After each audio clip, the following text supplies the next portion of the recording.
La Bible nous dit que l'exercice corporel est utile à peu de choses, mais que la piété, l'attachement à Dieu est utile à tout. Frères et sœurs, Dieu veut nous encourager à entrer dans une communion intime et profonde avec lui, mais avec la société actuelle, ce n'est pas toujours facile. On a de plus en plus de défis, la vie va à 100 à l'heure, de plus en plus de distractions, de plus en plus de relations avec les uns et les autres, et notre temps se fait voler. Pourtant, la Bible nous dit dans 1 Jean, au chapitre 5 et au verset 21, je vais lire dans la version de la Bible amplifiée, Bible anglaise, « Petits enfants, gardez-vous des idoles, des faux dieux. » Et ici, il ne parle pas simplement d'autres dieux comme des faux dieux, des dieux morts, mais il parle aussi de toutes ces choses qui pourraient occuper la place qui appartient à Dieu dans notre cœur. Tout ce qui remplace Dieu, qui pourrait prendre la première place dans notre vie.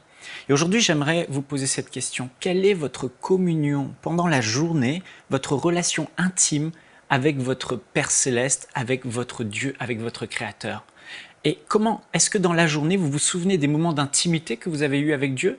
Ou est-ce que, effectivement, d'autres choses ont pris la place de Dieu dans votre cœur, comme nous dit l'apôtre Jean dans cet épître? Et le titre du message que j'aimerais vous transmettre aujourd'hui, c'est « Quand notre téléphone portable prend la place de Dieu dans notre vie ». Vous savez, aujourd'hui, on voit de plus en plus, surtout les jeunes, la nouvelle génération, et ça va toucher les générations à venir, bien sûr. On les voit là le soir dans le lit, ils sont là. Et avant, les gens lisaient un livre ou avant de s'endormir, ils entonnaient un cantique à Dieu. « Seigneur, je t'aime, Seigneur, je t'adore ». Ils priaient, ils lisaient la Bible. Et maintenant, de plus en plus de gens sont dans leur lit, même les couples, l'un à gauche, l'un à droite, avec leur téléphone portable, en train de scroller leur mur Facebook, avec leur téléphone portable, en train de texter à un ami. Et ce n'était pas le cas avant. Avant, les gens n'avaient pas dans leur poche, dans leur téléphone, toutes leurs relations, qui pouvaient les appeler à n'importe quel moment de la journée, qui pouvaient les déranger à n'importe quel moment. Vous réalisez qu'à tout moment de la journée, n'importe qui peut vous appeler votre ami, ou vous pouvez appeler votre ami, et cela vole votre temps précieux. Les gens avant, quand ils se réveillaient, leur première pensée était pour le Seigneur. Et combien maintenant de personnes se réveillent, la première chose qu'ils font, là, les yeux fermés, ils tâtonnent, ils prennent leur téléphone, ils checkent leur mail, ils répondent à leurs amis, ils regardent sur leur mur Facebook, leurs réseaux sociaux, ce qui se passe, ils regardent une petite vidéo distrayante. Et en fait, ce téléphone est en train de voler des précieux temps d'intimité qu'on avait avec Dieu et que de plus en plus les gens perdent à cause justement de cette technologie, de tous ces divertissements qui se trouvent dans le téléphone.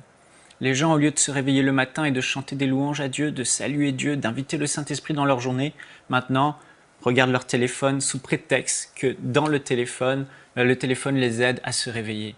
Ou encore, vous allez dans une salle d'attente d'un endroit, avant, on passait du temps, on avait notre petit Nouveau Testament, on lisait le Nouveau Testament, on prenait la Bible, on la lisait, on pensait à Dieu, on parlait à Dieu, et là maintenant le réflexe c'est je prends mon téléphone et je parle avec des amis, etc. etc.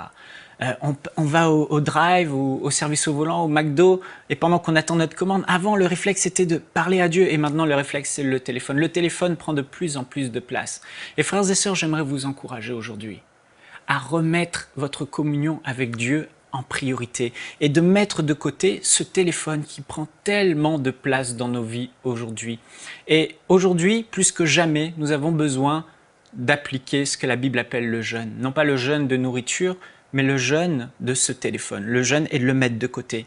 Quand vous avez un temps, plutôt que de prendre le téléphone, mettez-le de côté. Le soir, avant de vous coucher, mettez le téléphone de côté et passez du temps avec Dieu. Parce que notre téléphone portable ne doit pas voler notre temps avec Dieu. Soyons vigilants et jeûnons le téléphone dans le nom de Jésus. Amen.